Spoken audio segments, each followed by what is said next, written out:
Good morning. ఈరోజు వైజాగ్ అమ్మకాలు పడుతున్నామండి. ఎవరికైనా కావాలనుకుంటే ఈ నెంబర్ ఫోన్ చేయండి. నేను అది తీసుకోవాలి కాబట్టి నేను ఇలా బయలుదేరేటప్పుడండి కొండకల్ల, అరిపాలు, తిమ్మరాయిపేట, మొగపాక, నాగలాపల్లి,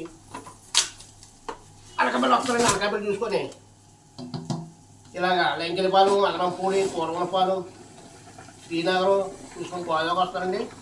గోదావరి చూసుకొని మన ఎన్ఐడి సిటీ వెళ్ళిపోతారండి. శీలానగరం, బిహెచ్పి, అలా ఎయిర్పోర్ట్ చూసుకొని ఎన్ఐడి వెళ్ళిపోతాను. ఎన్ఐడి నుంచి మళ్ళా అలా మరిపాలెం, కదరపాలెం వెళ్ళిపోతాను. మీకు అర్థం కానుకుంటే నేను ఎవరు ఫోన్ చేయండి. హైవే కాబట్టి మీకు వెళ్ళిపోవడం అవుతుంది. Thank you. బుధవారం అండి వస్తున్నాము. ఎవరికైనా కావాలంటే ఫోన్ చేయండి.